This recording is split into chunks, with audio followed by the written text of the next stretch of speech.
All right, welcome to the next episode of Plugged In. Today we have our first returning guest here for a track by track of the new Eidola record. To Speak to Listen is Andrew Wells of Eidola. How's it going, guys? Pretty good, man. We're really excited to do this. We just got to hear the record over the last weekend, and it's fantastic. I can't speak for Trystan, but I'm sure he agrees. It's an amazing record. I don't know. There's just a lot of things to talk about with this record, and I can't wait to dive in.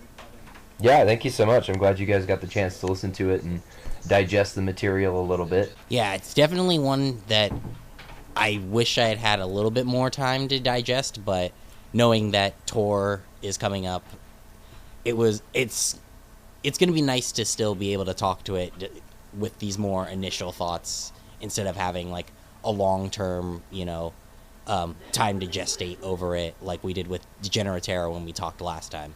Yeah, exactly. Yeah, it'll be nice. It's still pretty fresh, but I'm glad you guys got at least kind of a first glimpse at what it is. So Definitely. I mean, my initial thoughts were I was really, I was just blown away by the cohesiveness of this record, and also I think it tackles a lot of themes that have been raised on Degeneratera and your first album, also in sort of almost a more direct and personal way, and I think that's something we can talk about to see if that was something that was a conscious decision or more of just something that happened along the way. And it's a really fascinating record to me, at least. yeah, thanks, man. I'm really glad that you caught that for sure. Yeah, I'm really excited about it. It took a lot of hard work, a lot of time, and a lot of effort, and a lot of practice. And we had a great team behind us recording it. Drew Owens was phenomenal to work with. He had a lot of great ideas, and I think, Alex, you hit it right on the head. The concept for the record really takes a more personal approach while still maintaining conceptual integrity, and so it was a conscious decision. And some of the notes that you heard between both records that you made, with the Great Glass Elephant and Degeneratera. To Speak to Listen actually serves conceptually to tie those records together into one cohesive experience and kind of continue that chronology with the concept of this record. I definitely got that sense. Trystan, what are some initial thoughts you had after your first few listens? Beyond the whole more like personal nature of the lyrics and everything, one of the things that kind of blew me away was unlike Degeneratera, To Speak to Listen is a lot more straightforward and punchy with everything. Like, you guys are just forceful the entire way through, whereas on Degeneratera you would have like a song like Omni, which is huge and bombastic and a great like intro track for the album, and then you would blend into more slow stuff. With this, like, other than one particular song, which we'll get to, everything is in your face the entire way through. Yeah, yeah, definitely. Drew kept making the comment when we were recording this record that he was like, "You guys went harder in every conceivable way." He's like, "You guys just went, your catchy moments were catchier, your techie moments were techier, the soft moments were softer, and the heavy moments hit heavier." And I think, from a composition standpoint, we kind of intended for it to be pretty aggressive and pretty in your face the entire time, especially with the subject matter at hand. So one other thing that I know Alex and I both kind of realized listening throughout is there's a lot of like Will Swan inspired riffs on here. Like, I don't know what it was, like maybe just you touring with DGD for the last 2 years, or just naturally like progressing from being in that Blue Swan circle. Like, we just like the catchiness is way more like, I guess, accessible, but still like heavy and proggy. Yeah, I've actually gotten that a couple of times, and I can definitely hear what people are hearing in that. And I think my response to that so far has been, when you tour with another band like DGD, and not only was I forced to learn. I say forced. I graciously learned it, but it was, when you have to learn Will Swan's playing style and his riffs, and then you have to learn Zach Guerin's guitar playing, and Josh Benton's guitar playing, Martin, all these, even Eric, and some of Sergio's playing, is like learning some of these riffs that some of these guys do, and they each have this really unique style and this really unique way of playing. And so for me, I try to be like a sponge when I'm learning music and adapting to new things and learning and developing my own personal styles. So when I'm learning, all these different variations of playing, I think consciously and subconsciously it has to impact me as an artist in the way that I write and the way that I perform and the way that I even play the instrument, when I'm becoming so familiar with all these styles and touring that frequently. And so I think I just developed a little bit better of an ear for some of the composition on this record, and with the guitars, it was the same thing as last record. I recorded probably about 60% of the guitars on To Speak to Listen. I wrote all of the initial content as far as like the bone structures and a lot of the guitar riffs go. So it, yeah, definitely some Will Swan influence in there for sure. He's an incredible guitar player. He's got tools in his tool belt, and I like to use them for sure. Where, like, right off the bat, I definitely noticed that influence where I was almost saying, like, it's almost like you guys took sort of some inspiration from, like, Dance Gavin Dance and other bands that have that more hooky, progressive aspect, and sort of still made it your own, and still brought the depth and sort of conceptual nature that makes Eidola stand out. So I think it was a really cool blend.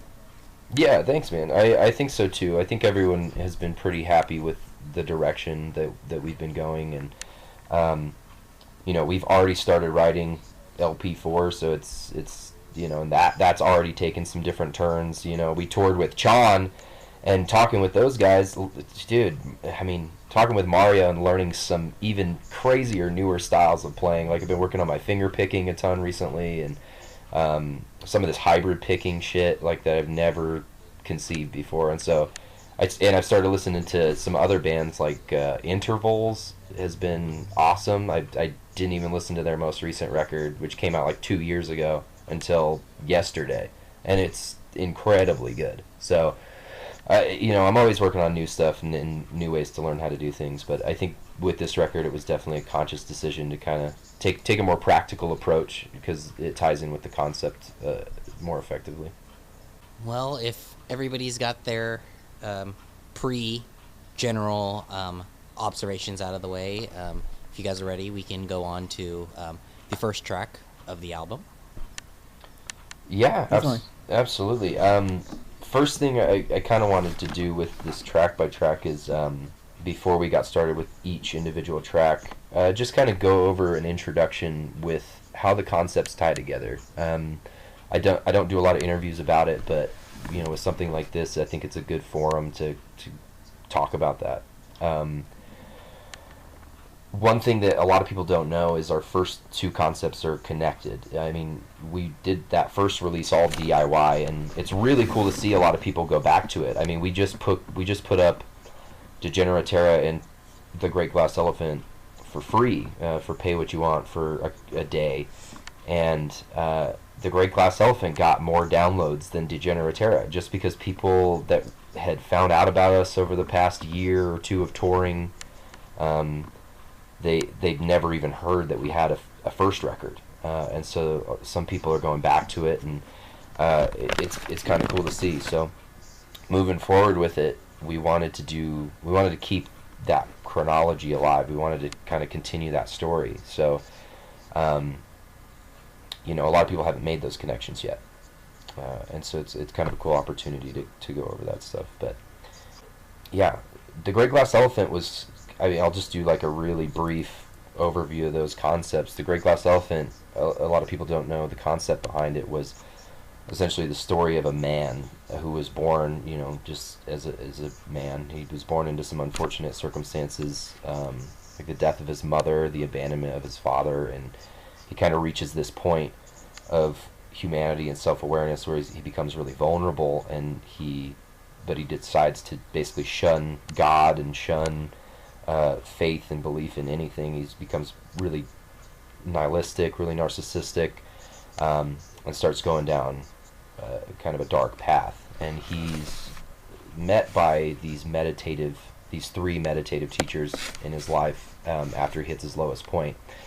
And the album progresses into kind of this chakra meditative storyline. I mean, it's kind of in depth. It goes with the concept of the record and transitions with the lyrics of that particular album. But inevitably, the protagonist of the story passes away. His whole goal is to reach this point of enlightenment where he transcends physical consciousness. And inevitably, with the last track, What Lies Beneath the Mountains, is when he dies. He essentially dies.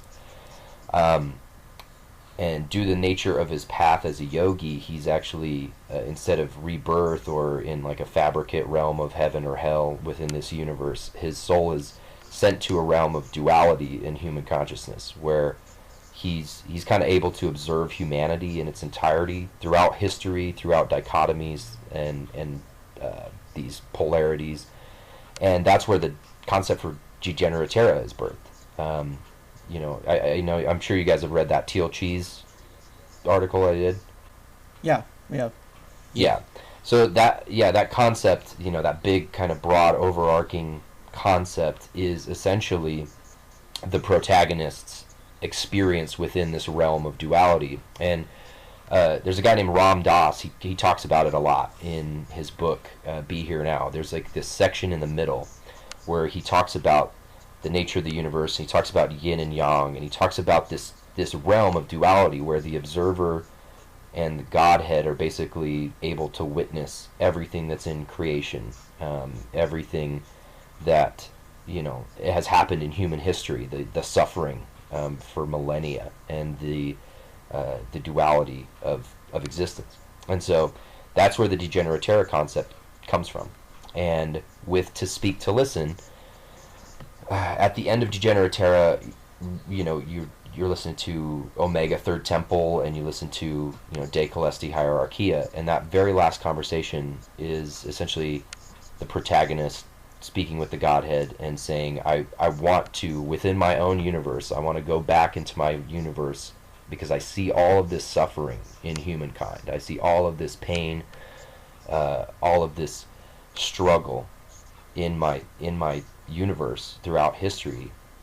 I want to be reborn essentially as a demigod, essentially as a conduit to experience all these different modalities of faith and all of these basically vicariously experience the lives of infamous martyrs throughout human history, and really personally build an empathy that's unmatched with the great unity of human consciousness. So the protagonist, wants to be reborn within this realm and have this experience, and try to basically save humanity within this universe. He wants to save humanity, and fix it, and fix the suffering that's happening within his world. So that's where the album essentially ends and begins. So Degeneratera ends. The last lyric of that album is, I've come to build the throne, and that's essentially him saying he's coming back to be reborn. And that's where we start with the abstract of a planet in Resolve, with To Speak to Listen, the first track. So I think we could get started with the track by track if you guys are down. If that introduction is suffice. I think that's perfect. Basically, our first question for the abstract of a planet in Resolve was, how does the track function as the opener in terms of the album's themes, and how does it set up the more personal approach of the album? So you basically set that up already. So cool. It even does it as far as your question goes for the nature of the track and how it kind of speaks to the themes of the record. Abstract was composed as an overture, which if you're into Baroque music at all, or classical music of any kind, an overture is the intention's generally to be a song that serves as like a compendium for the content that you're about to hear. This is probably one of the shortest, most straightforward pieces we've ever written. It's you know, when you're thinking about it, it's like there's no time changes, no key changes, no tempo changes, which are very prominent in pretty much every other song on the album. But that's not what an overture's for. An overture is essentially to showcase a motif, be short, dynamic, sweet, something that kind of draws you in as a prelude, as a listener. So conceptually, you know, I talked about how we left Omega Third Temple and Die Celesti Hierarchia, where the protagonist had kind of reached that point. The lyric really that kind of stands out on this song, that really expresses that transition of the story, is the very last line of Abstract, which is the "I will stand on the edge of the earth as a monument to the greater good of man to be born again." That's literally probably one of the most straightforward lines you're going to get out of an Eidola song, as far as the concept goes. So that's not tongue in cheek or you know, going into any type of metaphor. It's pretty straightforward in terms of the overture's intent. You know, it's a compendium for sure.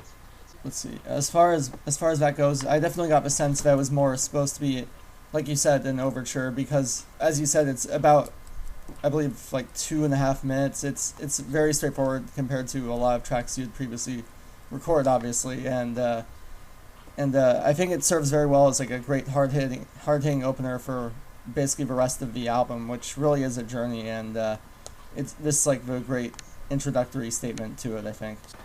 Yeah, I really like this song. This was, I think, Matt's least favorite song, just because of how straightforward it is. I think we had to keep telling him it's okay that it's straight, because he's a diehard prog metal kid at heart. And so, you know, to do kind of this very straightforward composition, he was hesitant at first, but you know, once we had the full song realized and had it fully recorded, he definitely came around, because just out of the, you know, the catchiness and how hard it hits. We're actually playing this song live on that tour with Hail the Sun. Very excited. It's a really fun song to play live. Was there anything else that we wanted to add in about this one? I know that because of the little overview that you gave of the concept of all the previous two albums into this one, that kind of covers most of what this song has for general like analysis for the track by track. Yeah, definitely. I definitely think so. So the next track would be T Telestai, which we just released that music video for. Trystan, do you have any thoughts on the music video and how it ties into the song? Just generally wanted to ask how the music video relates to the themes of this song, and point out that you did say that you had re-broken your toe and right before filming this one, and you still moved, and I was really like, you definitely couldn't tell that you had like injured yourself right before that. I'm glad I could hide it at least a little bit.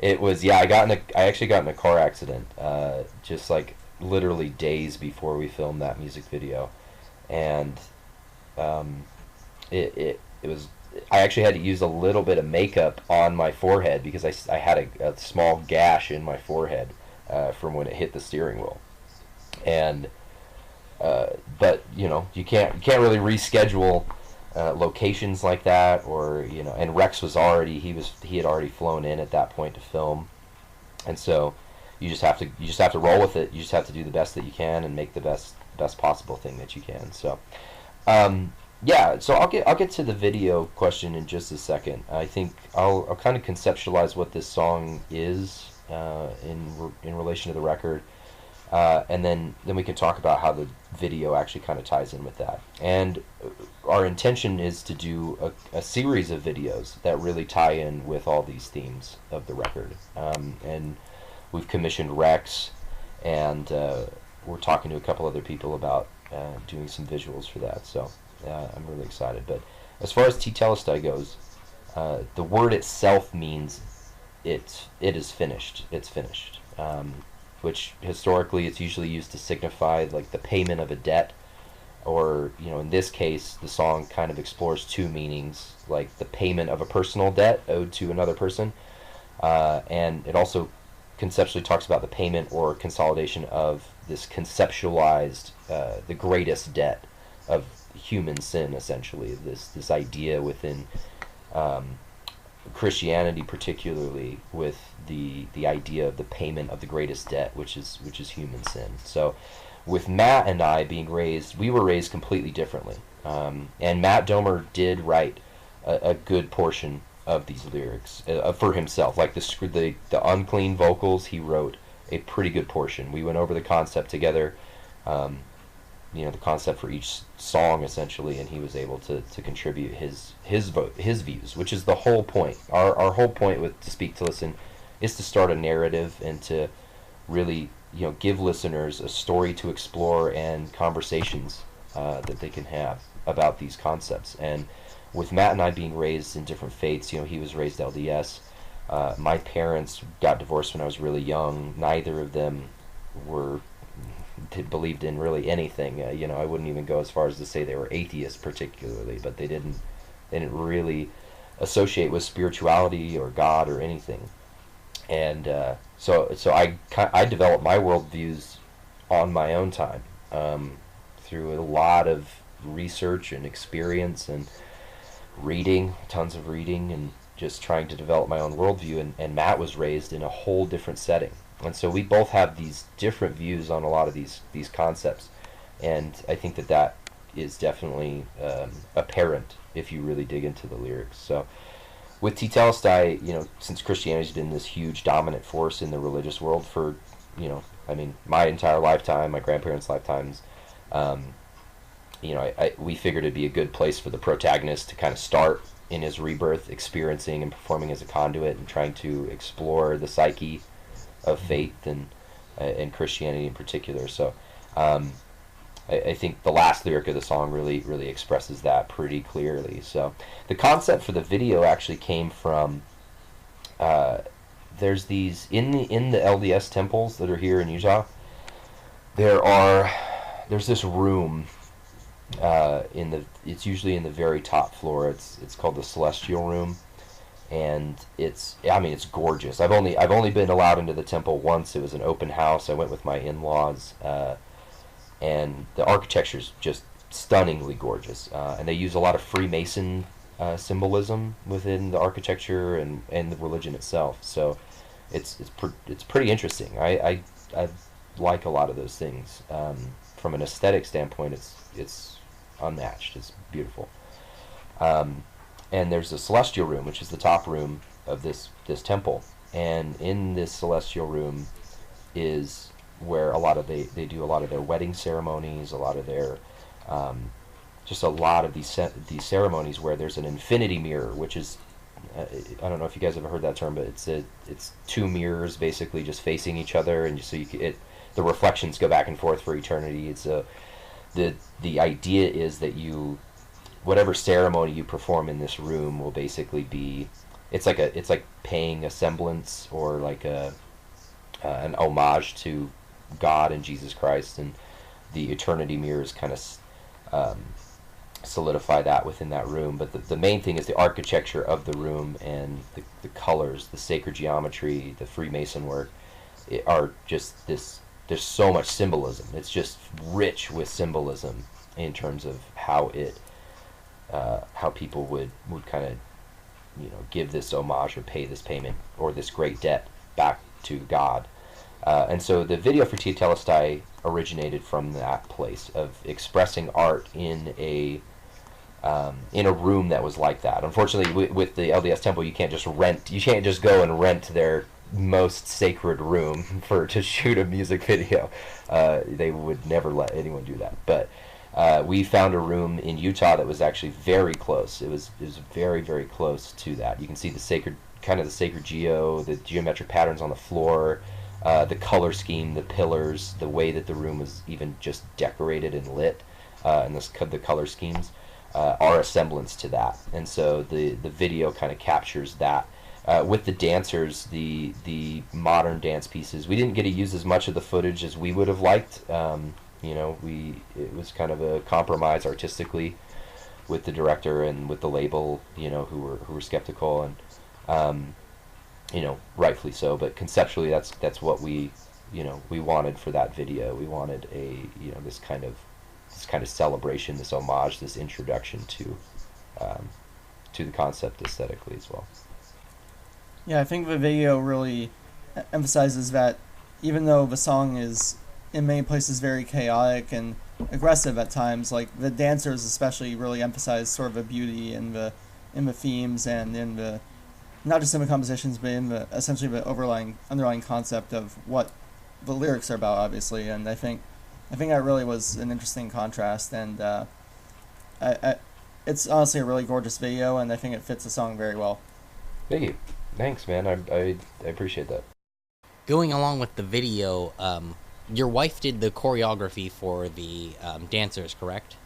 Correct. Yeah, she's actually been a dance major at the Utah Valley University in Orem, and she does choreography for a living a lot of the time. She does off-Broadway pieces at Egyptian Theater in Park City, and does a lot of choreography work. And so these three dancers are kind of up and coming within the performance classes at UVU. They're performers. That's what they're majoring in. And they were gracious enough. I mean, they did it essentially for free. I mean, we gave them, you know, their only request was that we gave them all this beautiful footage they could use for their resume. And we got it. Rex got a ton of it. So, you know, it was definitely kind of a mutually beneficial thing, and they were a pleasure to work with. It was a super long day.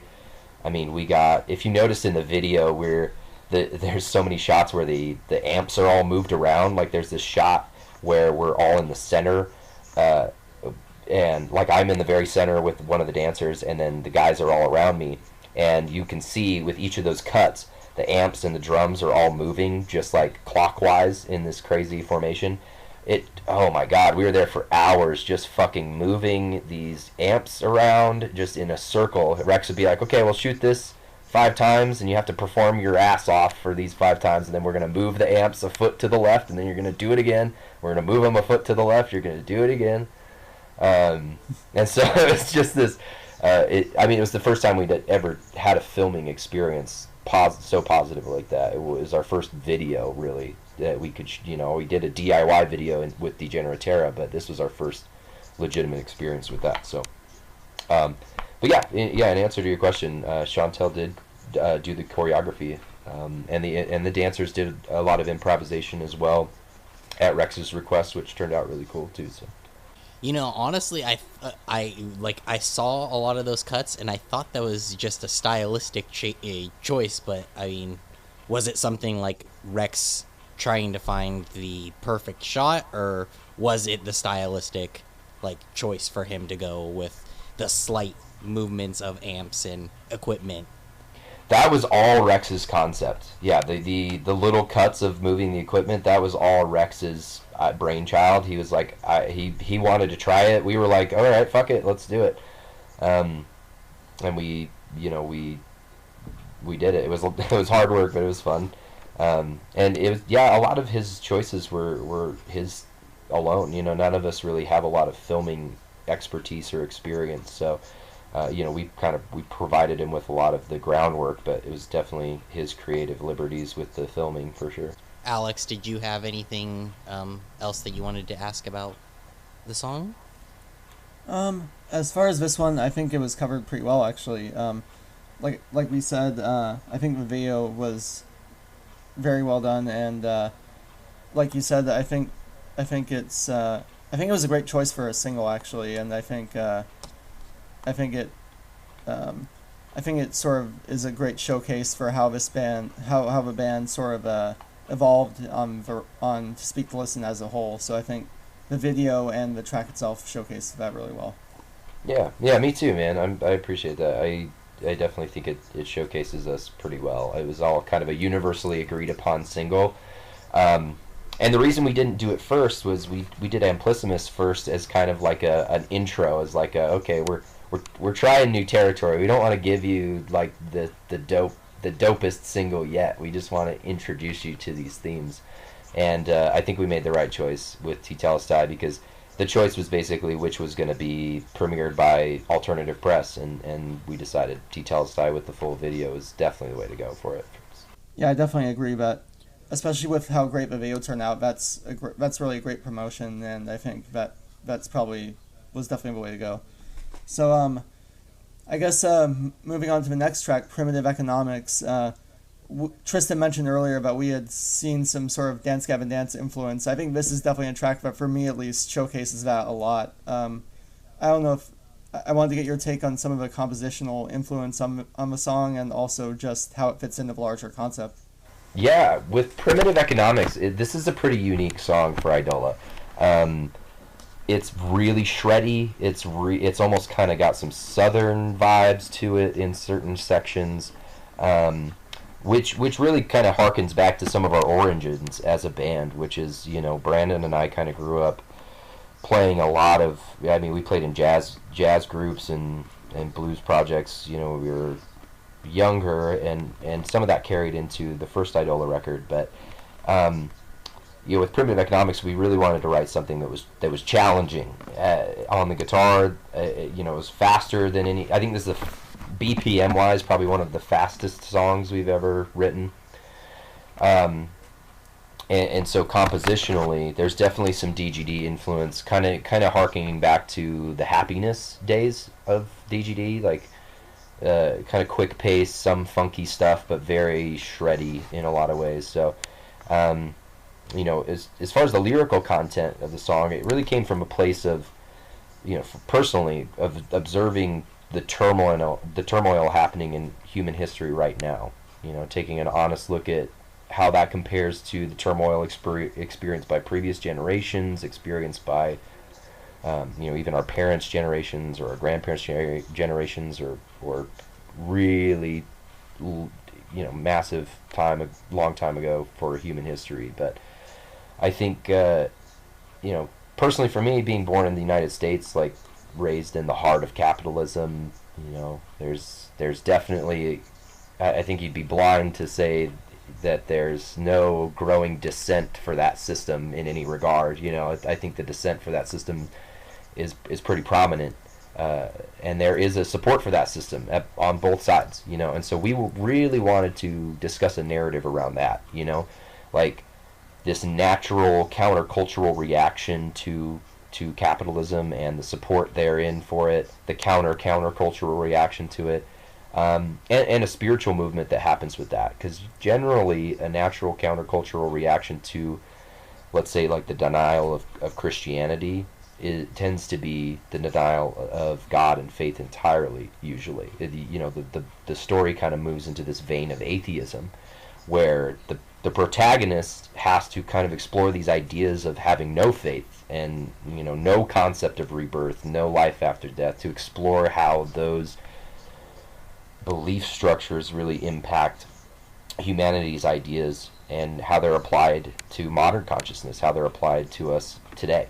And so Matt and I kind of had a conversation about this song and really wanted to focus on a lot of those very modern viewpoints and build a narrative around it, really start talking about both sides and observing it honestly. So yeah, Primitive it's actually one of the songs Brandon and I wrote together. It was like one of the only songs on this record that was just me and Brandon, and we had originally wrote it so that Matt can just scream. So I would actually play guitar live on this song and sing it. We'll see if that comes to fruition. I think it'd be really fun. Maybe on the headline tour. So we'll see on that one. Seeing that one live would definitely be one that I would certainly love to see. Like the energy on that song. Yeah, I like that. That one just seems so perfect, like for a live aspect. Oh, for sure, yeah. It's so chaotic and frantic and fast and just like a fun song. I think live it'll be really fun, especially if people know the lyrics and are singing along. I think Matt will have a really fun time. He's never really done the frontman thing before, but I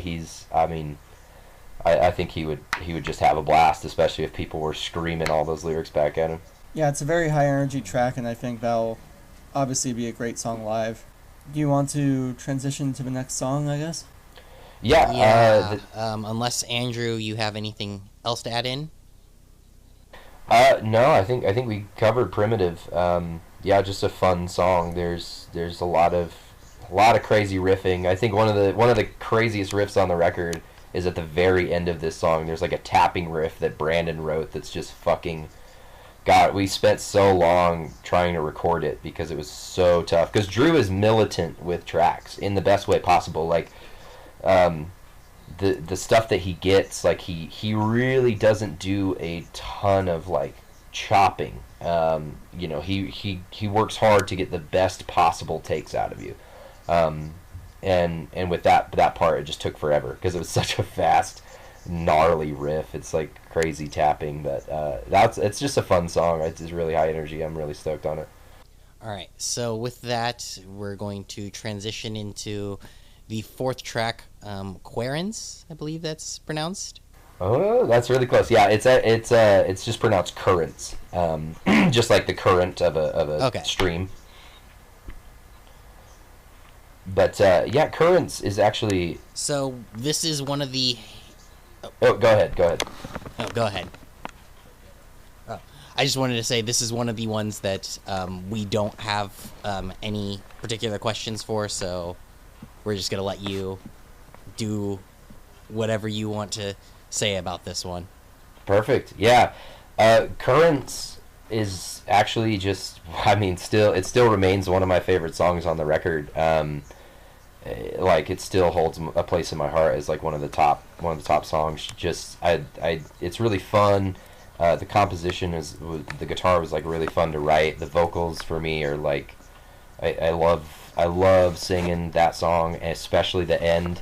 That's like a really personal part for me. So being able to kind of put all my passion into that last section of that song is it's very cathartic for me for sure. But yeah, Currents discusses the concept of divination. I mean, it's kind of straightforward within the lyrics, but uh, both divination both is like a religious or occult practice as well as like for personal fortune telling. So a current is essentially like someone who seeks an answer to a question, generally seeking truth or clarity or like to overcome something. So within the concept, the protagonist is really exploring the realms of divination and the occult. So, even some sects of Satanism would fall into this category. Certain sects of paganism would probably fall into this category as well. But it's got a numerous references to like tarot cards and tarot reading in itself. I mean, it's pretty direct references like. The choruses where I'm talking about I've been waking up just to see the sun glisten for the Hierophant, or the chariot, etc. There's all these really kind of cleverly placed references within the content of the song. So it all describes a piece of the story where the protagonist is kind of faced with these different sides of consciousness and divination and the concept of fate within his own life and what that role is in his own reincarnation. So yeah, I think just because of the end of this song is probably that's why it's one of my favorites for sure.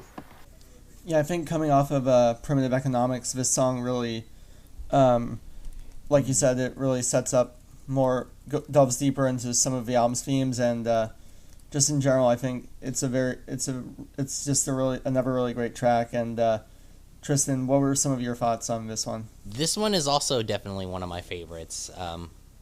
Like, I love the whole album, but like this is one of the ones that like majorly stood out to me where like I listened to it at work and like I just kind of like sat there with my mouth open like wow, and everybody's like, what's going on, like, are you okay? Like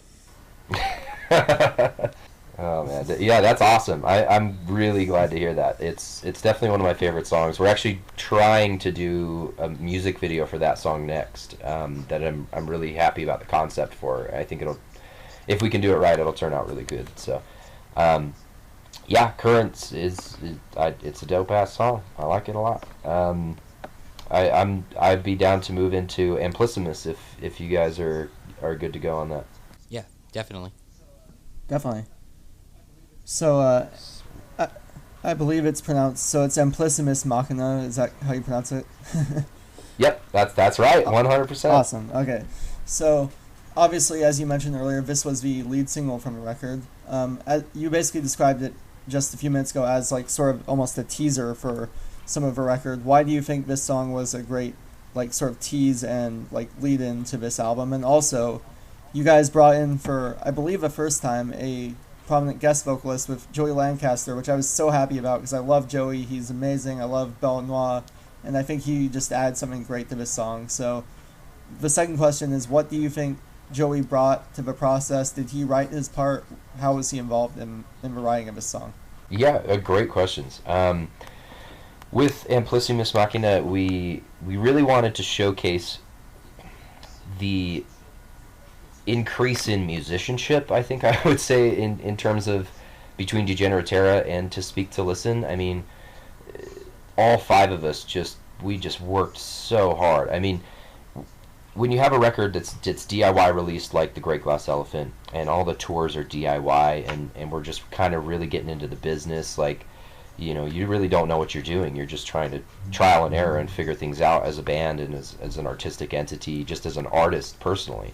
And when we got picked up by Blue Swan and we released Degeneratera and we started getting this international response, and the critics were liking it and the fans were liking it, and the fan base was growing, and we started to tour more. And the more that we toured, the better you get when you tour. There's nothing that really prepares you for touring like touring. And when you have to play some of these riffs, because our whole modality is to challenge ourselves as much as possible. So when some of us are writing riffs that are almost beyond our playing level, and then you have to work your ass off and then be able to play that every single night. You know, sometimes where you're doing 30 to 40 shows in a tour, sometimes 10 or 12 shows in a row, and you're really getting your rehearsal time in and really stepping up your game if that's what your focus is, and if that's where your intention lies. And so with all five of us, that's where our heads were at for the past year and a half,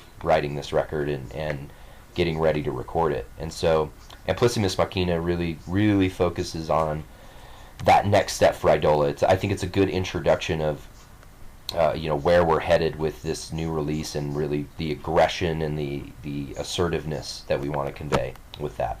And Joey Lancaster, for your second question, is a sweetheart. He's one of my favorite people I've ever met in my entire life. I love that guy so much, and his insanely talented brain just blows my mind. He's such a great guy. So I've gotten asked a couple times where people are like, well, why did you choose Joey? Like, I've never heard of this guy before. Why didn't you choose Tillian or Johnny or Kurt? And it's like, well, because everybody chooses Tilly and Johnny and Kurt. It's like, they're fucking fantastic singers. I've toured with all of them multiple times. They're great guys. I love them. But I didn't want them on my record because it's, I respect the hell out of them. But I wanted to do something a little bit different for a feature.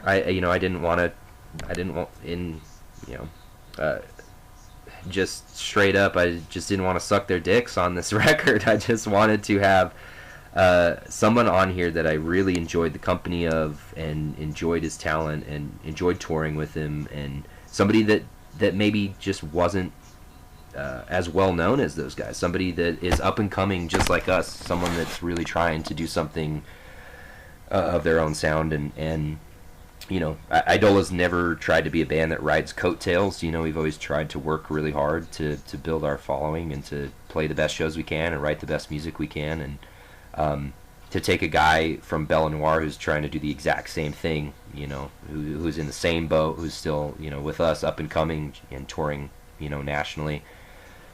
We definitely, I think we made the right choice featuring him for sure. Yeah, I will say, when I saw that it was Joey that was featured on there, I was super excited. He's probably one of the most versatile, up-and-coming vocalists, around, between, all of his Strawberry Girls features and now the feature that he has with you guys, and plus the stuff with Belle Noire, like he's a workhorse and he can do many different styles. Oh yeah, no, the guy's talent is beyond measure for sure. And he did play a great part in writing the song too, like writing his actual feature. He showed up at the studio. He drove 2.5 hours from San Francisco, where he lives. I mean, he doesn't live in downtown, but he drove 2.5 hours to SAC, and he showed up and was like, "Hey, I've got like a stanza and a melody. Like, let's edit it. Let's do some cool shit." And Matt Coate was there. He was just hanging out. He just had come to have lunch with us and just he was amazing, and he had come in the studio, and we started listening to Joey kind of hash this out, and we started hashing it out with him. We collaborated between me, Matt, Drew, and Joey. We did this collaboration where we all contributed to the lyrics, we all contributed to the melodic content and the harmonic content, and I'm super happy with how it turned out, because it was very collaborative, but Joey definitely brought a lot of his own influence to the table and a lot of his own ideas. That's awesome. I mean, I always like hearing about these collaborative processes that happen on albums like this with people you wouldn't even expect to be involved. Like, I believe, if I'm remembering right, the four of you, Joey, yourself, Matt, and Drew, also did some sort of like gang vocals on the single to Telestai, I believe I'm pronouncing right. But so all four of you were on that, and the four of you were also on, I believe, the closing track of the new A Lot Like Birds record. Is that correct? So I was actually not on that, unfortunately, but everyone else was. Oh, okay. Yeah, I was actually on tour with DGD when that was being recorded. But yes, to your first point, yes, all four of us were on the group vocals on T Telestai. The second group vocal. The first group vocal is like me singing 4 or 5 harmonies.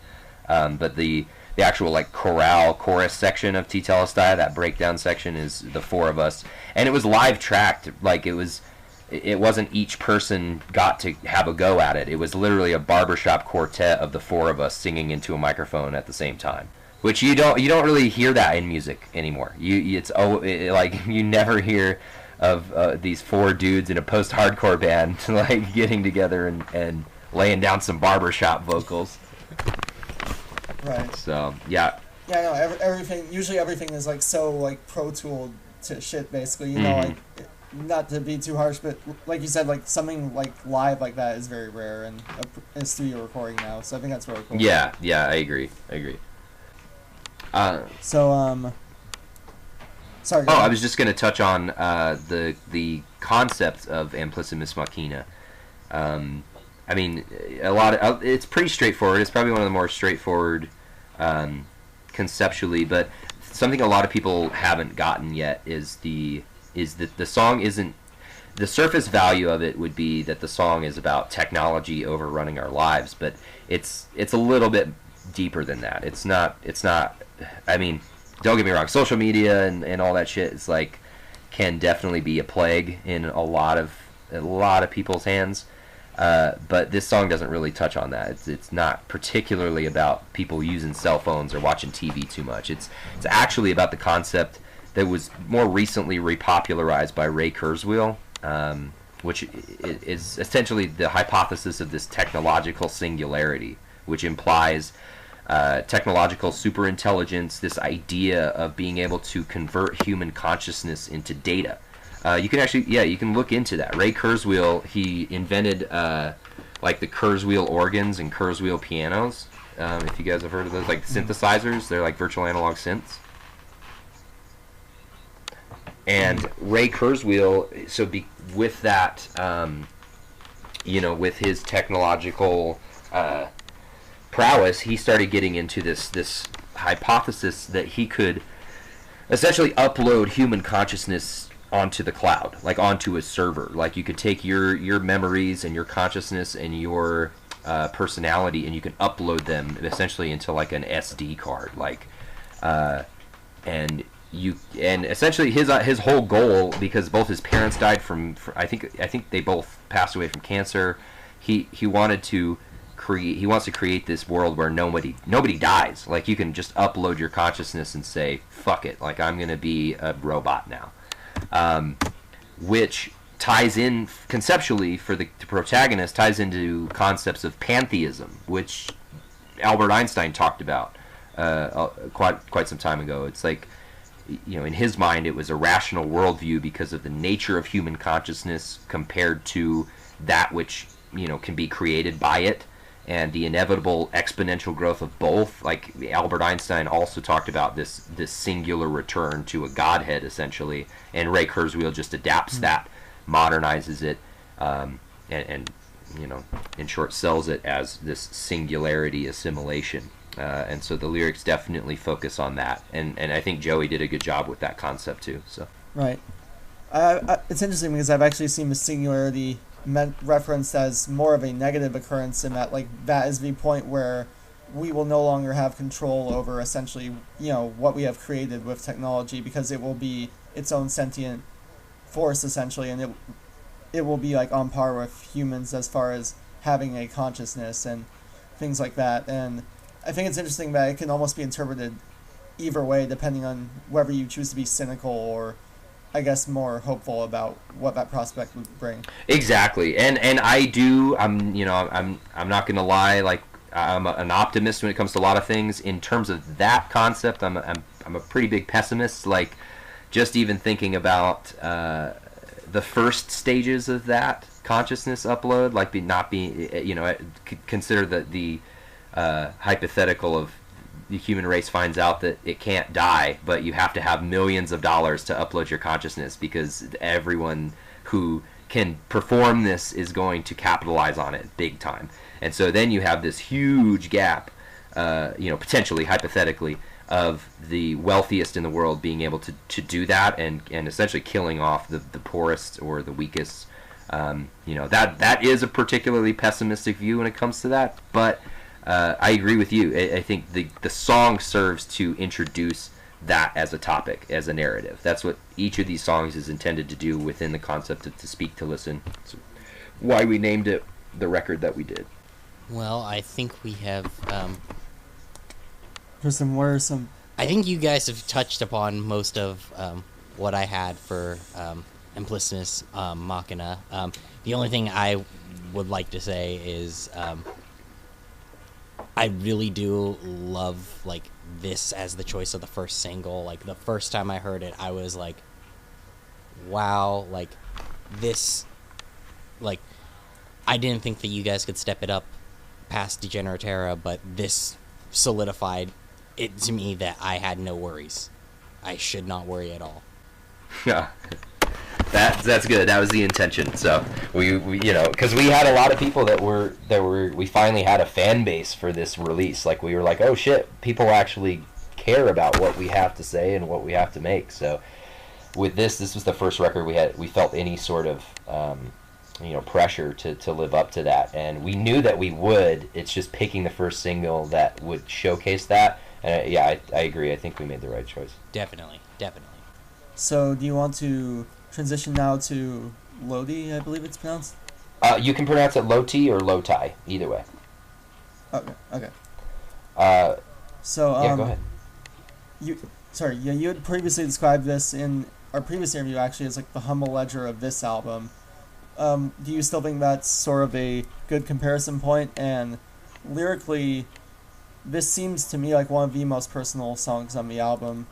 Were the lyrics, I mean, obviously they still tie into the concept, but were they also more personal in nature to something in your life, or is it more of just conceptual?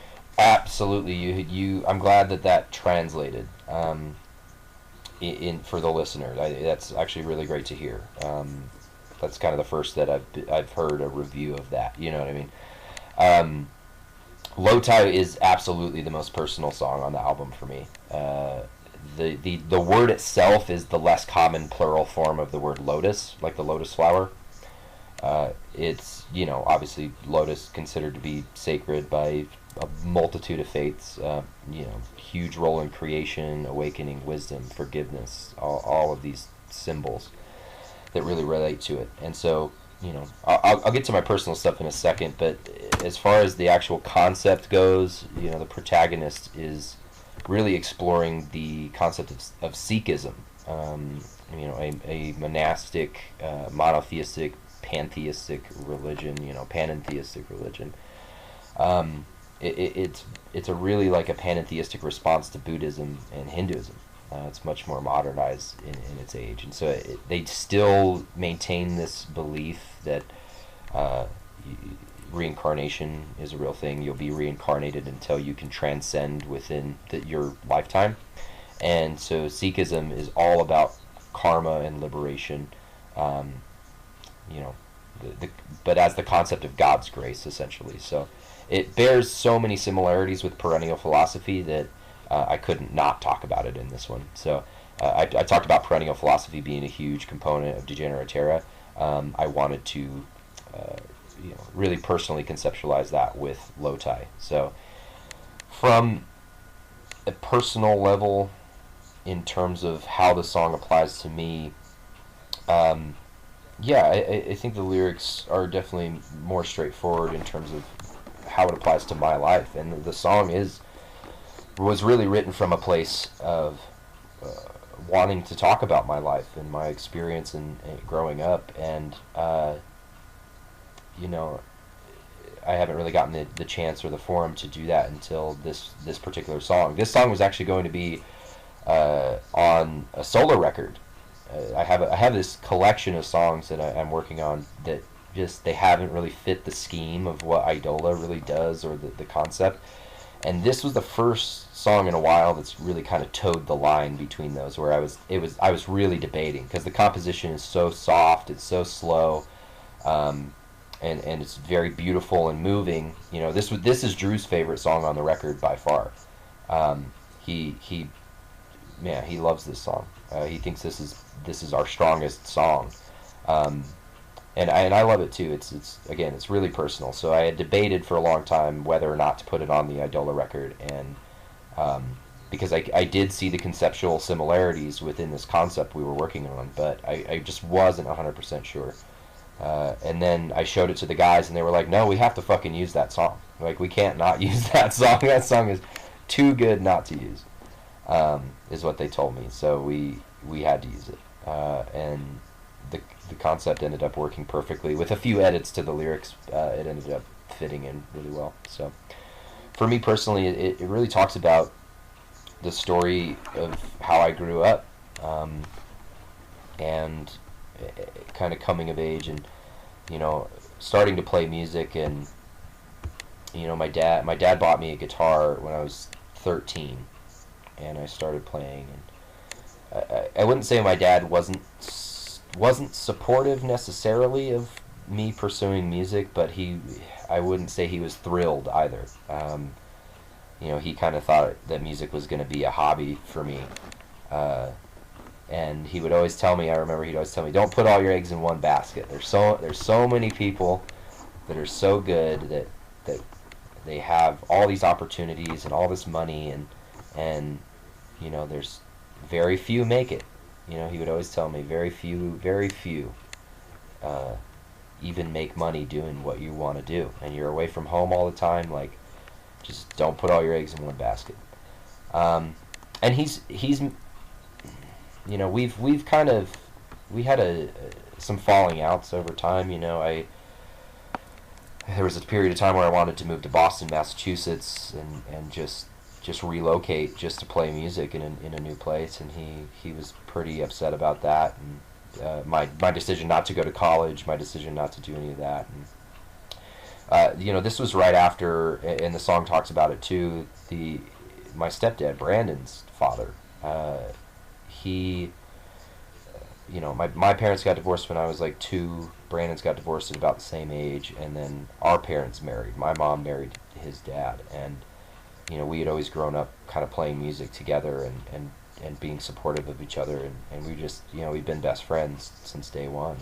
And his dad, unfortunately, he got in a really bad 4-wheeler accident when we were like probably 13 or 14, when we just started really kind of playing music and getting that connecting bond together. And unfortunately he got hooked on painkillers, and that transitioned into some harder drugs, and there was definitely some really tough, very personal times during our teenage years, and times where we were homeless, and times where the home we were in wasn't necessarily safe. And luckily my mom decided to get out of that situation, and I really commend her for that. She's one of the strongest women that I know. But at the time, I was 17, 18 years old, and I decided to really just like drop everything, and I was homeless essentially, and I decided to just really strictly focus on music.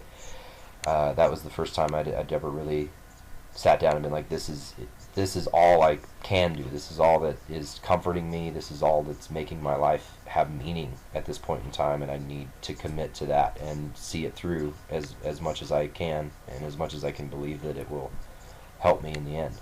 And so, yeah, I that's kind of where Eidola really started. I recorded The Great Glass Elephant when I was 19, I think. I had just turned 19. I was like 18, 19, and I recorded The Great Glass Elephant. And we just kind of started to form what Eidola is, and Low Tie really kind of goes over that chronology for me pretty well. I think that the song is by far the most personal, definitely. Yeah, I really get that sense as well. Vocally, I think, as well as compositionally, you can really feel the emotion in this one.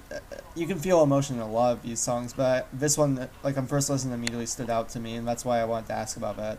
It really just felt like it came from a personal place, and it's definitely one of my top. I don't even know how to rank the tracks on this album, but it's easily top 3 at least. It's probably my favorite, honestly. I love this track, so I can definitely feel that it came from a personal place. Yeah, thank you. Yeah, it's I'm glad you like it. It's definitely I think it's James's favorite song on the record too, and it's definitely Drew's by far. He loves this song for sure. I do think that this one, we're talking here, and we're all saying how this is one of our favorite tracks, and I think that this one will definitely be one that everybody else kind of feels personally connected to, because you can just feel the emotion and the raw power or passion, just coming off of everybody's performance in the song, but especially yours. Thank you. Yeah, I'm excited for people to hear this song. There's another music video that we want to do for this song that I had the concept for, but it would cost me $1 million to make it. So we're probably not going to make it for a bit. If the record does really well, we might have a budget, but we'll see. I have a really beautiful concept for this video. I think would be amazing, but we got to see. Got to play it by ear. Well, moving from that one, the next track, I'm probably going to butcher this pronunciation completely, but it's a dendrochronology. No, you got it. You guys are killing these. You're doing great. All right. Yeah.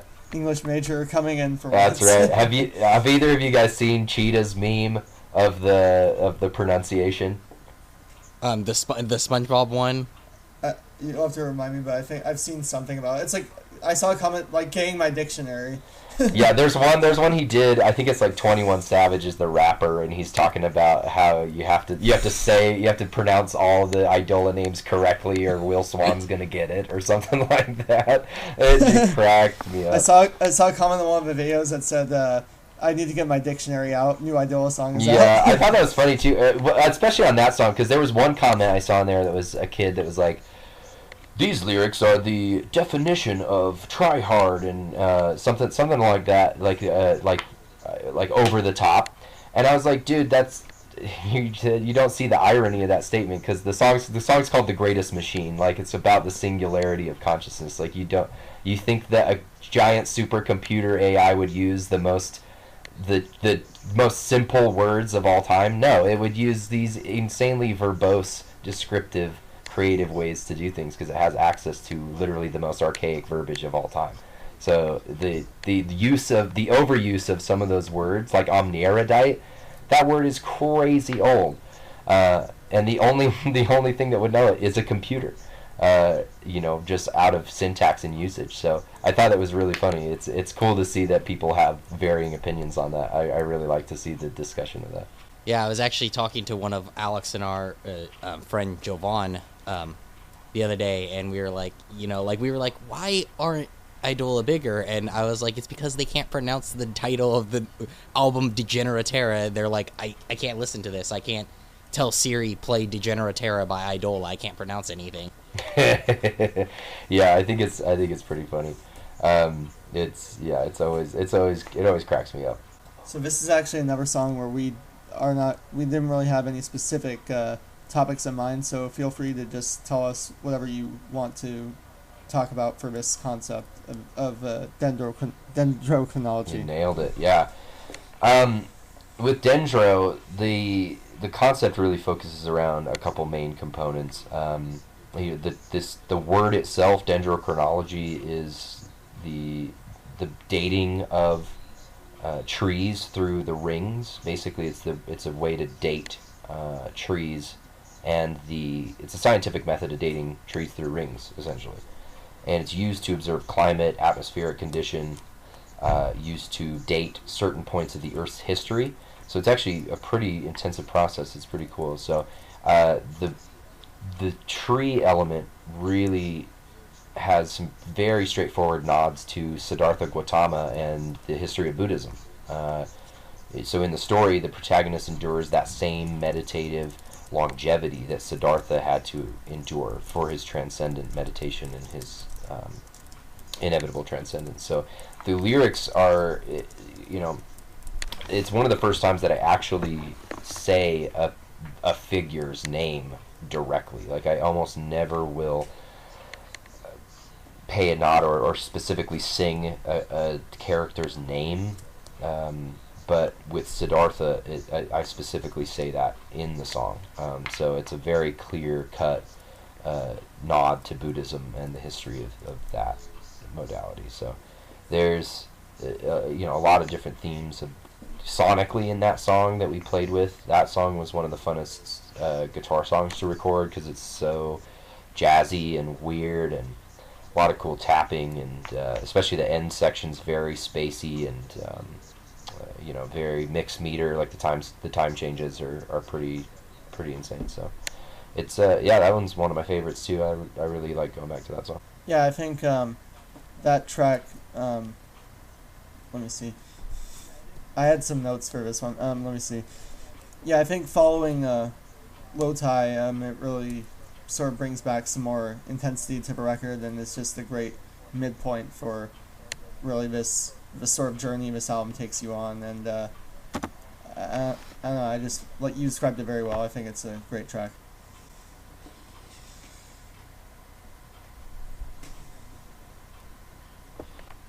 Trystan, do you have anything to add? No, I think everything's kind of been touched upon. Mm-hmm. Awesome. Let's move on. The Familiar. Did you guys have any questions with The Familiar?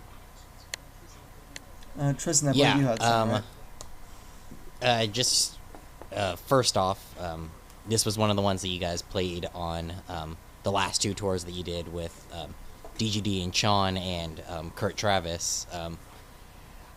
I was expecting it to be one of the singles, and I was kind of surprised when it wasn't. Now that I've heard, the singles, I'm like, okay, I can kind of understand why. But was there a particular conscious decision to play it on those tours, but have it waiting for when the album came out? And then my other question was on your guys' Bandcamp page for To Speak to Listen, Brandon isn't listed as as vocals and guitar, so I was wondering if he did any of the harmonies on this one like he does live, or if in the studio that's all you. So, yeah, great questions. To answer your first question, it was actually kind of coincidental. So what happened was, we had written this album in full, and we were rehearsing it over the summer and the fall, and I had we had a small tour, and then I had to fly out to do the Mothership tour with Dance Gavin Dance for 5 weeks, and then do the Europe tour, the 10-year tour in Europe with Dance Gavin immediately after that. So I was gone for something like 13 straight weeks. And then as soon as that tour was done, as soon as Europe was done, I got to fly home for 3 days, and then with a broken foot still, mind you, and then fly, after those 3 days of seeing my wife, I had to fly right to Sacramento where they had just finished drum tracking. So if you can put yourself in my shoes, I was going in to record a record that I had not rehearsed with these guys for 13 weeks. And so you can imagine me freaking the fuck out trying to figure out how I was going to do this, because I was like, this is the greatest thing we've ever been able to do. This is the best that our songwriting's ever been. This is the best that our imagery has ever been.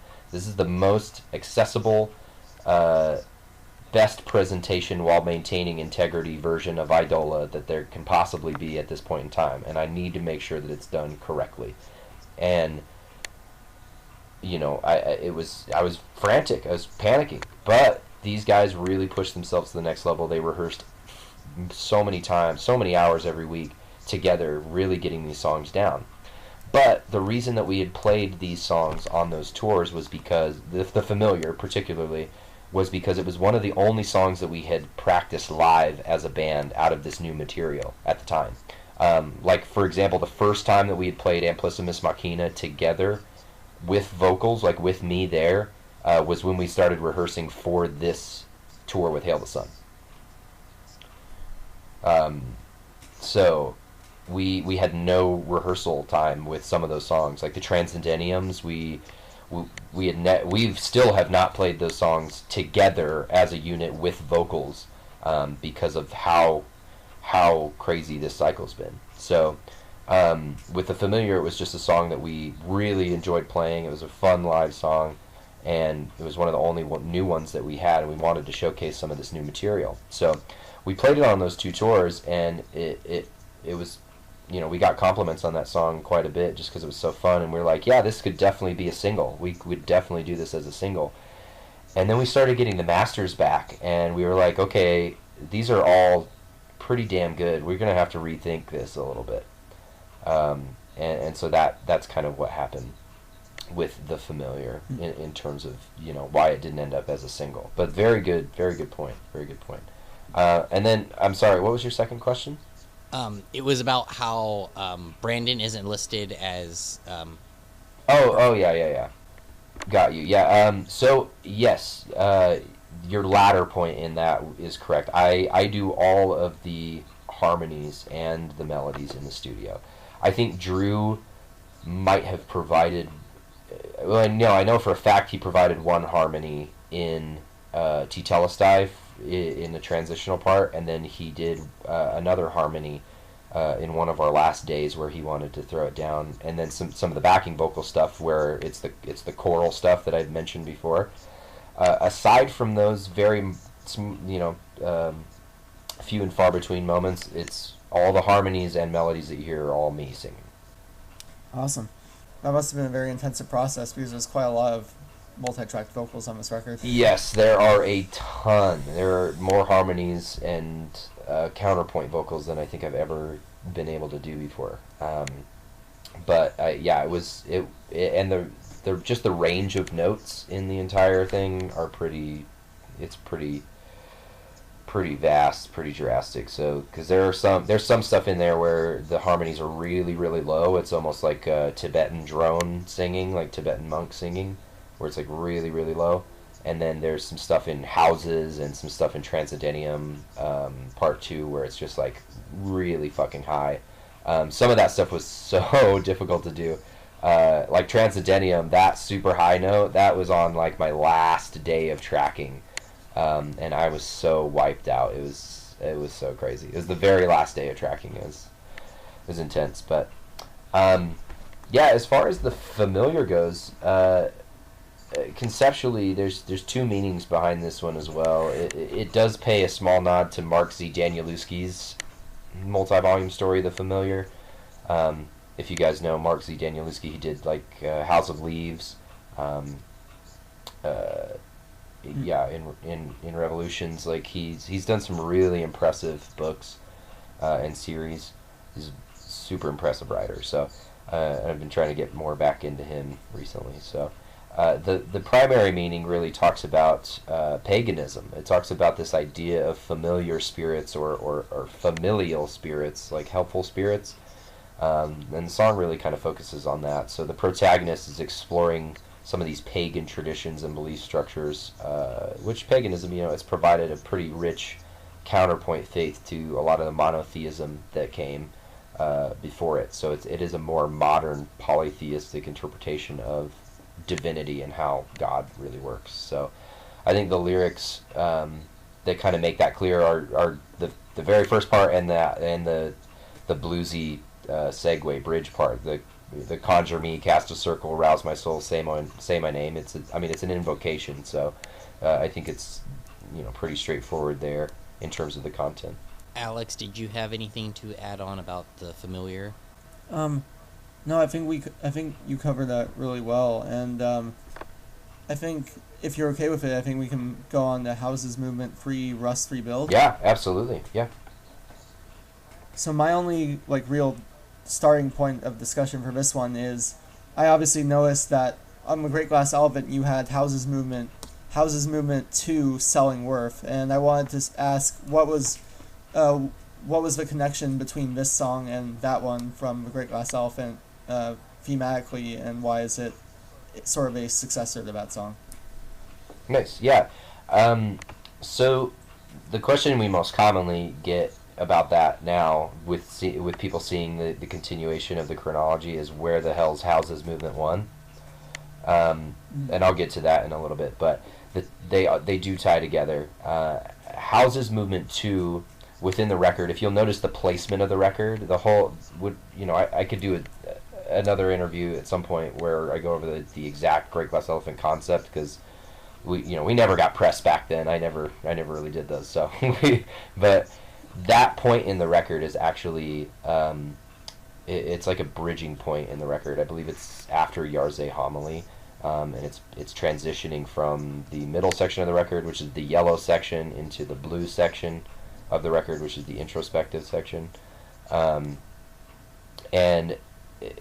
the way that it ties in is our protagonist in his first life as a man, when he's meeting these three different teachers. This is the end of his experience with his it's basically an Islamic teacher, who has introduced him to the Quran and introduced him to this different concept of God as Allah, and he is essentially moving out of that experience into this introspective kind of almost new agey viewpoint as a man. And that song is a continuation of that here. In his rebirth, he has become the teacher. He is the teacher vicariously living through Muhammad, essentially. So the track really, with the two previous movements, it is a continuation of that. So Trystan, did you have any questions about this song? Mainly I wanted to know the whole Rust Rebuild part of it, how that thematically ties in. Yeah, absolutely. So Houses Movement 3 is it's actually referring to like the house itself in this context is referring to the House of Islam and the House of War. In the Quran it talks a little bit about the parallels and the opposition between the House of Islam and the House of War. And this concept, the House of War, is basically the infidels, quote unquote. That we won't get too in depth into the exact belief systems. I'll just touch on the fact that the song is about that dichotomy, about this rust rebuild of that consciousness and of that dichotomy. So the nature of those things to decay and be rebuilt within the minds of man over time, and how that is prophesied in a lot of different religions, but it's also just studied from an anthropological standpoint, and it's quantified. So the lyrics aren't really tongue-in-cheek on this one either. It's you know, it really does showcase kind of Islam's huge contribution to the realm of spirituality. I mean, you can't really talk about religion or faith. I mean, there's a huge discussion about it right now, just in our world alone. So, you know, the first stanzas between Matt and I really focus on that. Like my lyrics, it's like, gatekeeper, have I paid my penance, sacrificed enough for you to help me ascend, or to seal my fate in my father's blood. It is an oversimplification, you know, as a metaphor, like as poetry to be sung, but it's really it's touching on the views of, you know, that Muslims have of the end of times in certain facets, where Allah weighs your deeds on the scale of deeds, or the mizan, and the good is measured against the bad to determine your soul's entrance into the kingdom. And so, you know, the song really discusses the parallels and opposition between those two things and between that belief system. So it does really explore that. I would say that I think this song has the least amount of lyrics in it out of any other song. There's not really a lot of lyrics in it, but compositionally it was a really fun song to make. I don't even think it's listed, but I actually recorded all of the auxiliary percussion for that song. Wow, so what particular instruments did you have for that one? So my brother-in-law is a teacher at BYU. He's a percussion teacher, and so he had access to. He has a really nice djembe, that was just incredible to use. And so I used this nice big djembe. We have a cajon here that I used. We had this detuned kind of tribal tom, this old tribal tom that we used, and then some shaker, some wood block stuff, and then I also did. My wife's grandfather, he gave us this doumbek drum from Israel, and yeah, so I recorded a little kind of some of the high end stuff on that as well. But yeah, I did all of Brandon engineered the sessions. We actually had to do it at my house. Like, we couldn't do it in the studio because we were out of time at that point. So we took all of all the recording gear that we've bought over the years, that we've done all our pre-production with. We have a pretty decent setup, enough to do something like this. And so Brandon engineered the sessions, and then I spent 4 hours just drumming my hands to the bone trying to get this done. So, and then his girlfriend has a friend that came in and played the saxophone accompaniment in that bridge section. So, and then also, funny story is the vocal overlay in that section is completely improvised. What Drew did is he had me do, instead of comping it, like piecing it together, he had me do, I think it was 6 takes where I improvised the entire thing, and then he didn't do any cuts, any editing. He just took the best one and out of those 6 and laid it down. So that part was improvised. You definitely cannot tell that from the song. Yeah. Yeah. Oh, good to hear. Yeah, it seems pretty different approach, because from the way you describe your recordings, it's obviously very, not necessarily methodical, but everything has a purpose, and it seems like that sort of was almost like intentional, like, I don't want to say chaos, but intentionally leaving some pieces not quite completed and then filling it in at the time. It was 100% intentional, and the reason for that is, just like we've talked about, where we're kind of combining both concepts of the first records into this rebirth. The things that I've had fans come up to me at shows, and they've said, "Man, Degeneratera was really good, but I really miss all of these things on the Great Glass Elephant that you guys did." It's pretty few and far between. Our fan base of Degeneratera followers since Blue Swan is much bigger than anyone who ever really followed us back then, which is always good. It's just to build it and keep building it up. But conceptually and sonically, we did want to touch on both those previous records. And the one thing that kept coming up from these types of fans was, I really liked some of the improvisational feel, or the jam sections, or the spaced out sections that you guys had in the Great Glass Elephant that you didn't really include in Degeneratera. And so we took that note, and we definitely, with this concept being what it is, we wanted to provide some of that sonic element too. So, in dendrochronology, it has that spaced out section in the end. That's kind of a nod to that. But in this song, it's very prominent. With the improvised section, we decided to do intentional chaos, as you said, to really bring that back. We're a little bit better at it now than we were back then. So, Trystan, you have anything to add on this track? No, I think Andrew's analysis really goes so far in depth that there's nothing else that I could ask.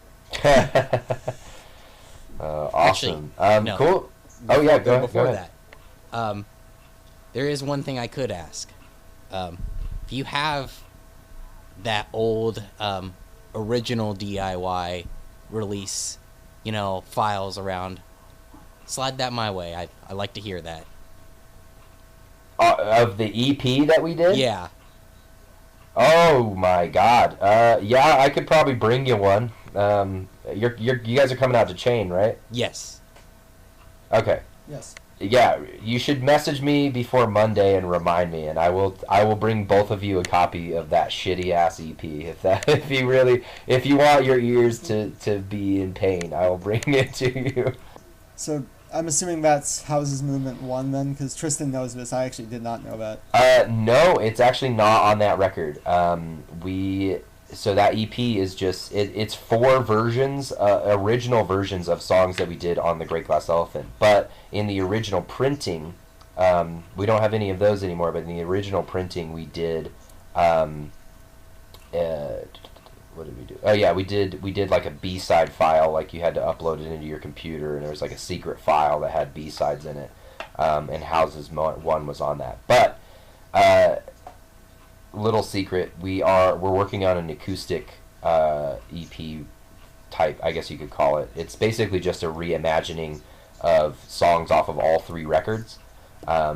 It's probably gonna be like 8 or 9 songs long.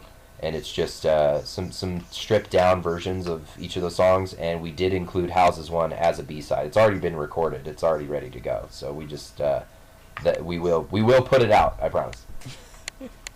Just trying not to compete with yourselves and release it around the same time as To Speak to Listen. Exactly. Yeah, we can't step on our own toes. All right. Well, with that, we can transition into track 10, which. Andrew, I'm going to let you pronounce this one because I'm not even going Yes. Love it. Yeah, it's Sri. You can pronounce it Shri or Sri. It's Sri Vishnu Yantra. Which is really, it's a song about Arjuna in the Bhagavad Gita. Hinduism is generally renowned as the world's oldest religion, the world's oldest faith. Sanskrit's revered as one of the world's oldest written languages. So the Bhagavad Gita is probably one of the most prominent books in Hinduism, in the way of life of Hinduism and in the culture. It's a book that some people, like if you're a nihilist, you would look at the Bhagavad Gita and be like, no, that's fucking retarded. Excuse my language. Cut that out. That's dumb. It's really dumb. They would think it's dumb, but I personally identify with the Bhagavad Gita quite a bit. I really love it as a book. It's a great story, especially with the way you can interpret it. Like a lot of modern Hinduism it's more of a way of life, and so they interpret the story as not a historical story, but as a parable. It's a metaphor. So the story is basically just Arjuna, who's the protagonist, and he wrestles with these slew of inner demons and metaphysical concepts, and Lord Krishna comes down and ends up becoming Arjuna's guide through his trials, and he introduces him to the concepts of like human dharma, yogic principles, non-dualism of the soul, like Atman, Brahman, and its essence. So obviously the song really explores, it really just does explore the world's greatest religion, or not greatest, oldest religion, greatest truth. Like the lyrics are pretty clear in that song. So especially the talking track in the middle. James, actually, he approached me when we were talking about this song, and I was like, hey, I do want to do a spoken word section in the middle, that bridges kind of these two pieces of this song. And James came up to me after a rehearsal, after we had talked about that, and he said, would you mind if I wrote something for it? He's like, because Brandon, Matt, and me all got to write talking parts for Degeneratera. In The Purpose We Find in Our Voices, Matt and Brandon both wrote talking parts, and they recorded them. And James didn't really get that opportunity, so he came up to me and he was like, hey, can I write something to this song? And I was like, yeah, absolutely, take a crack at it. And I handed him my copy of the Bhagavad Gita, and I was like, here you go. You write something dope. Because he had never read it before. He had never read that book. So his talking part turned out like perfectly. It really dives into the concept of the Bhagavad Gita and that non-dualism.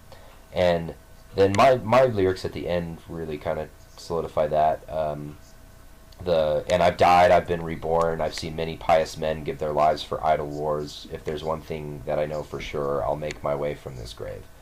And that's what Krishna is basically explaining to Arjuna in the story of the Bhagavad Gita, is his endless forms and the greater good. So, yeah, the name itself, a yantra is essentially like a sacred diagram. Like the cover of To Speak to Listen is a yantra, essentially. It's like this compendium, this amalgam of sacred geometry and symbolism within one piece, that's meant to be offered as like a protective element in the world and in the universe. So Sri Vishnu yantra is like that specific type of yantra. It's basically, that particular one is like a blessing. It's basically to instill a great blessing. So that was our intention with that song, for sure. So I had actually mentioned in our last interview that some moments in Degeneratera reminded me of the band Thrice, and this was actually a song that, to me, gave me some struck me as influenced by some of that sound. Maybe not necessarily just Thrice specifically, but more of that sort of broader sonic palette that they use a lot. And I was wondering if you would agree with that assessment, or if you where you drew influence for the song, like compositionally. I think there's definitely a clear comparison with the verse lines with something that like Thrice would do on the Water record, maybe. Yeah, I was definitely thinking of those records. I'm blanking right now, but yes, the Element records. Yeah. The Alchemy Index records. Yeah, they're. Yes, thank you. Yeah, definitely. And Matt Domer he has a Thrice tattoo. Like that dude is a die-hard Thrice fan, and. We have incorporated some of those elements. I mean, at the end of Currents, vocally, you can kind of hear some of that Dustin Kensrue kind of high mid grit, and then pairing it with some of that really high kind of Anthony Tillian grit. And with Sri Vishnu, we were compositionally kind of taking some influence from Thrice and some influence from Deftones, for sure. It's probably one of the heaviest songs we've ever written in terms of just the density of the composition. It's kind of slow and sludgy and just heavy. It's got some really powerful screaming in it, when you get to some of those really chunky parts, but it's also it's very dynamic. It's got a lot of beautiful guitar work and the very pretty singing and harmonies, and it's definitely a darker toned song and heavy in terms of content, but I think it really picks up at the end too. So definitely, I can definitely hear about the Deftones influence as well. Now that you mentioned that, like you said, the sort of sludgy sound is something that they do so well. Yeah, it was something that we haven't particularly experimented with before, and this is actually Matt Hansen's favorite song on the record because of it. He loves these heavy, dense, kind of post-metal-esque compositions, which I do too. I'm really glad that we experimented with these sounds with this song, and the result I'm really proud of. So, Trystan, anything you want to add on this track? It's huge. It's dense. This one, I think this one is one that I would definitely like to see live, but I can definitely see why. I would definitely be okay with it not being played live just because of how much is going on there. Like, We've actually we do have a desire to play the song live, and we have a really cool way to go about it. So, it's you might be in luck, my friend. You might be able to see that within the next year or so.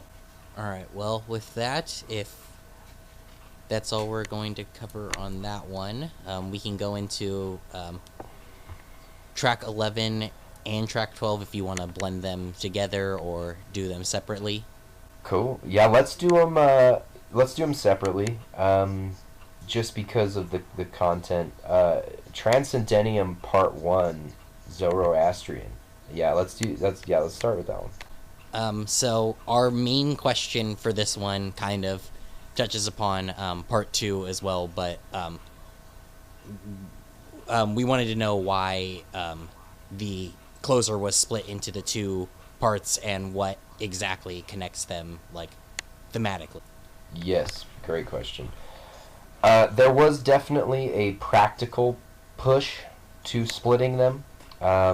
There was a discussion that happened where we had talked about, critics really responded well to Degeneratera, and I think there were the one consistent complaint was that Omega was 8 minutes long, and that I was like, well, there's also like an equal or greater stance on the opposite side that people love that it's 8 minutes long because they get this huge composition to digest, and you just don't hear 8 minute long songs from a lot of bands nowadays. And so our original idea was to keep it as one track, and then as we continue to flesh it out, because we had written it as one track, it was one song, right? And it, like, from a compositional standpoint, writing the guitar work and the drum work, I actually wrote and recorded both guitars on this song, on both of these songs. So guitar 1, guitar 2, I wrote and recorded on both part 1 and part 2. And the more that we fleshed out the lyrical content, the more that I was realizing that these two entities were completely separate yet connected, and that it was the perfect semblance of essentially the entire duality of Degeneratera, which is what everything is coming back to in this chronology with Speak to Listen, is you have these two dual worldviews, and the lyrics really symbolize that. And so with some minor edits to both sides, we just continue to kind of see them both take their own life and their own shape, and inevitably we just had all agreed that it was the best decision to split them, not only for the listener experience, but conceptually it did actually make the most sense. Oh, and your other part of your question, you'd asked how they tie in together thematically. Zoroastrianism is actually considered the world's oldest monotheistic religion, where we talked just barely about Hinduism being the world's oldest religion. The Zoroastrianism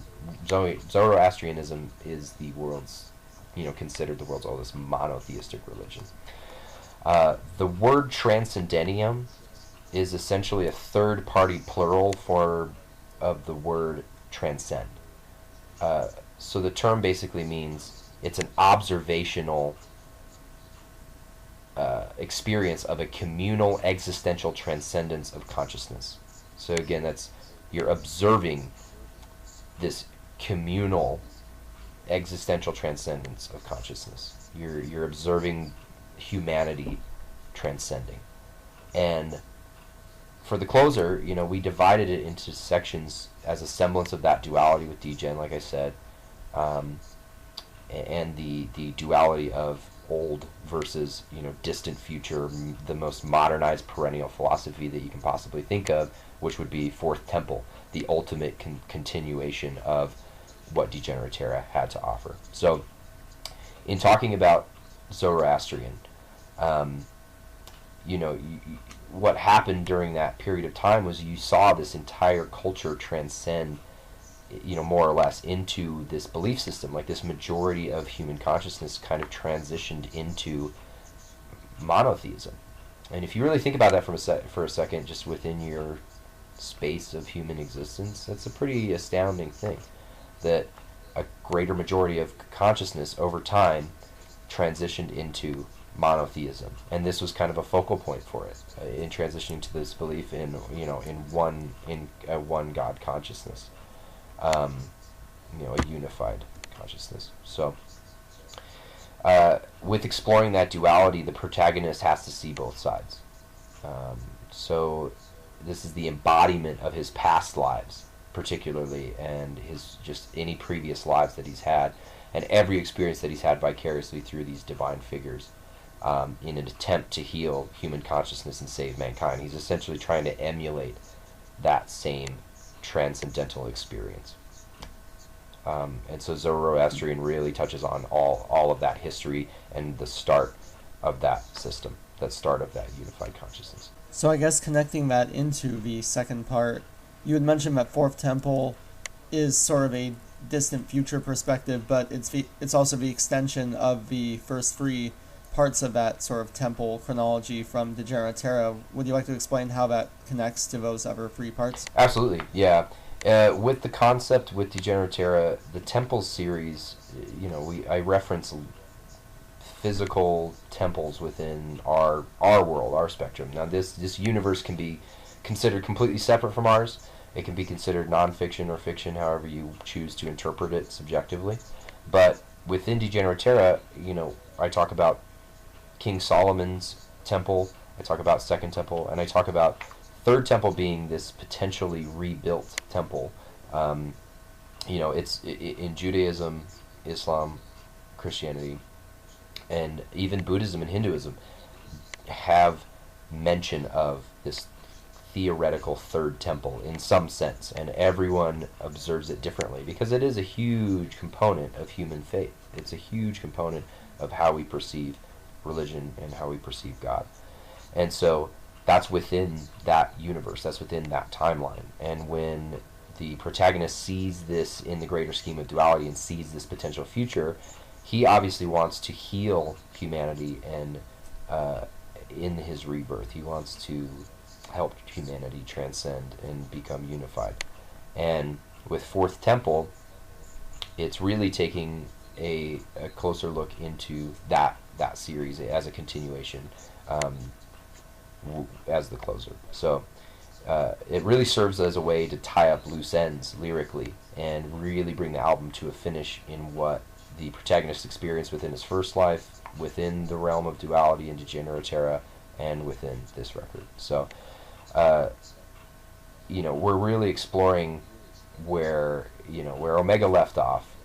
You're exploring these observations of distant futures and multiple timelines, and Fourth Temple is a continuation of that within itself to tie up those loose ends. So the song ends with the line Sahasrana, I need you now, which is just acknowledging the crown chakra within Hinduism as like a true semblance of the Godhead, the nature of consciousness.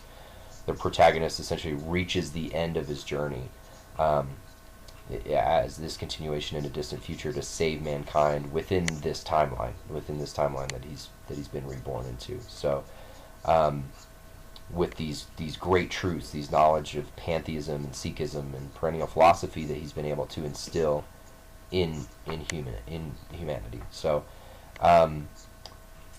the record really does end though with Matt's lyrics. There is a semblance to this idea where he's screaming at the top of his lungs. He's screaming, say that you brought the rain to end my pain. He's talking about how this divine protagonist has reached the end of his journey, but there's still something amiss, and there is an implication there that potentially his timeline, this timeline that we're discussing, has been remedied, has been fixed, so to speak, that human suffering is no longer an issue. But there is another version of him in a parallel universe that has not been brought to truth or brought to light. And that opens up a whole another can of worms. I can't really talk about the fourth record yet, but that should leave you with a uh,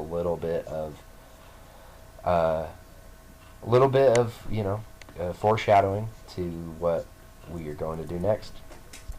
That definitely is an interesting way to end, and that, like you said, it kind of ties up loose ends, and yet still leaves room for growing this chronology, as you've said.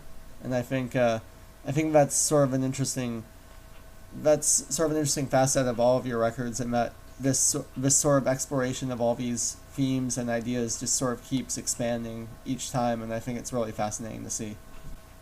Yeah, thank you. Yeah, I'm really excited. We've already really discussed a lot of the concept for LP4. We've got probably about 5 songs written so far. I'm probably going to try to finish writing it on these next tours. I'm going to be on tour with Dance Gavin Dance on Warped Tour. After the first 10 days, they have a fill-in guitarist for the first 10 days, and then I fly from the Hail the Sun tour to Denver, and I'll start Warped Tour with them, and then as soon as that tour's done, I'll have like a week at home, and then we do a co-headliner in August, September. So I'll probably finish writing LP4 during those tours, I would assume. Well, all right, you guys are keeping pretty busy then. I mean, you just are gearing up to release this record and already have a new record in the advanced stages of being written. You guys are definitely workhorses, especially with you touring with Dance Gavin Dance on the side. Like, it's very impressive, I would say. Yeah. I pretty much never stop working, but it makes me happy, so I really don't mind it. Never really feels like work. I bet you're gonna be happy to be back to doing just one set a night though, after that whole DGD thing. Yeah, you have no idea, man. I'm very excited to go back to one set a night. I think that it's 2 sets a night's quite taxing on the body, but one set a night is more than doable. I mean, we're only doing a half hour. It'll feel like a vacation. Well, Trystan, any final thoughts to sort of wrap up this track by track discussion? I'm super hyped for the album to come out and to see how everybody receives it, because I know how I feel about it. I know how Alex feels about it. I'm just waiting for everybody else to hear it and to just see how much work was put into this, and how, despite dropping what might have been one of my favorite post-hardcore releases in forever, you guys have surpassed it. That's awesome to hear. Yeah, I hope it reaches a lot of people. I really just, from a personal level, this is by far the hardest I've ever worked on something, the most I've ever invested into a project before, into the songwriting, into the content, into the concept, into my voice, into my guitar playing. Financially, this is the most that I've ever given to something, and I think that shows. I would like to think that with this record, it's the most honest, practical version of Eidola that there can possibly be. It's the hardest working version of Eidola that there is, and I think that if the response to the record is anything like it's been for those first 2 videos, I think we're gonna do all right. I think we're gonna be just fine.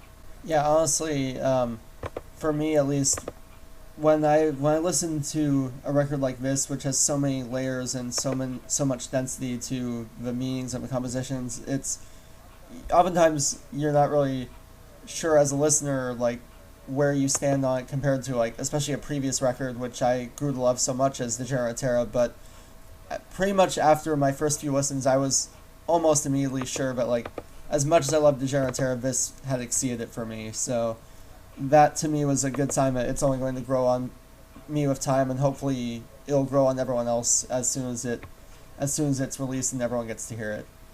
Yeah, definitely. I really hope so. I mean, for us, we always want to be releasing our best material yet, and with To Speak to Listen, for us personally, it's by far the best stuff we've ever done. All right. Well, unless you have any final thoughts, Andrew, do you have anything else you want to add really quickly, or do you think we covered pretty much everything you wanted to get to? I think that that's great. I think we're good. Thank you guys for having me, man. I really appreciate it. Of course. Definitely. And I guess we'll mention the tour dates really quick, right? What's that? I'm gonna mention the tour dates with Hail the Sun because I like to do that for all of our guests. Mention what Oh, perfect. is coming up. Yeah, so, of course. So, you guys who have listened all the way through this, you're probably going to catch a band already anyway. But you can catch Eidola on tour with Hail the Sun from May 23rd to June 24th. you can catch Andrew on Warp Tour with Dance Gavin Dance from Denver on. Yep, the 25th of June till August 6th. And then you'll catch Eidola again from probably August 18th to September 19th. That's a very intense tour schedule. And I give you mad props for that. Yeah, it is. It's intense, but it's always worth it. Always worth it. Definitely. Well, Andrew, once again, thank you so much for doing this track-by-track discussion. We really learned a lot about the record, and we hope you enjoyed just getting to discuss all these thematic influences on the record. Yeah, absolutely. I really appreciate it, guys. I had a lot of fun. Yeah, definitely. You're definitely one of the guests that we always love having on. Once tour schedule slows down, maybe we'll talk and try and get the Great Glass Elephant on for a track-by-track as well. That would be sick. Yeah, I have not talked about that in quite some time, so that would be really cool. Yeah, definitely be on the lookout for some other stuff we have coming. We got vinyl release for this coming pretty quick, and then if that does well, we'll do a DGen print, I'm sure. And then we've got a lot of cool merch coming too that I'm really excited about, and some stuff for the instrumental fans. I'll hint a little bit towards that. So yeah, pretty excited. It's going to be a really cool year. Definitely sounds like it. And I mean, 5.5 months into the year, and you guys already have so much planned for the rest of the year. Like, you guys are set. Yep. Yeah, I think that DGD Chon tour was a great way to kick off the year. I think, being able to do 4 national tours and release a record this year, 2017, I think that's a really good step in the right direction for sure. Definitely. Yeah, it's really been awesome to see this band just keep growing, and I think this record will be the next step in that in a really big way, hopefully. So, once again, thanks so much, man, for coming on. Like Trystan said, feel free to come on anytime you want. We can do another track-by-track discussion for whatever you want to do, and I wish you the best on the upcoming tour. Awesome. Thanks, guys. I appreciate it, man. You guys have a good rest of your day, good rest of the week. You too. All right, thanks, man. Thank you all for checking out this episode of Plugged In. We'll see you guys next time. Next time. Next time. Next time. Next time. Next time. Next time. Next time. Next time. Next time.